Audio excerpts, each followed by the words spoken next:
केरल में पिछले कुछ महीनों से एक दुर्लभ लेकिन जानलेवा संक्रमण ने स्वास्थ्य विभाग और आम जनता दोनों को सतर्क कर दिया है। इस संक्रमण की वजह है दिमाग खाने वाला अमीबा यानी नेग्लेरिया फाउलेरी, जो प्राइमरी अमीबिक मेनिंगोएन्सेफालाइटिस यानी पीएएम नामक रोग का कारण बनता है। अब तक राज्य में कम से कम 19 लोगों की मौत हो चुकी है, जिनमें कई बच्चे भी शामिल हैं। यह संक्रमण मस्तिष्क की झिल्लियों यानी मेनिंजेस पर हमला करता है और बेहद तेजी से फैलता है। नेग्लेरिया फाउलेरी से होने वाला पैम लगभग 90% से ज्यादा मामलों में जानलेवा साबित होता है। इसे ब्रेन ईटिंग अमीबा यानी दिमाग खाने वाला अमीबा कहा जाता है, क्योंकि यह सीधे मस्तिष्क को नष्ट कर देता है।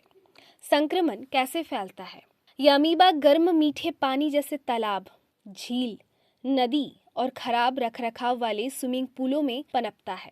पानी पीने से यह आमतौर पर हानिकारक नहीं होता, लेकिन अगर पानी नाक के जरिए दिमाग तक पहुंच जाए तो यह जानलेवा संक्रमण में बदल जाता है। इसके क्या है लक्षण?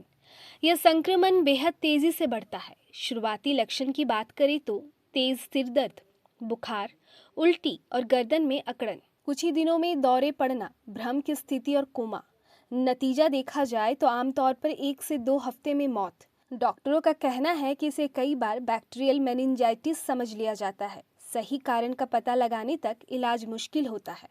विशेषज्ञों का मानना है कि इस संक्रमण का कोई पुख्ता इलाज उपलब्ध नहीं है, इसलिए रोकथाम ही सबसे कारगर उपाय है। गर्मी के मौसम में स्थिर या गंदे पानी में तैरने से बचें। जरूरत पड़ने पर नाक क्लिप का इस्तेमाल करें ताकि पानी भीतर ना जा सके। जल स्रोतों का नियमित रखरखाव व सफाई बेहद जरूरी है।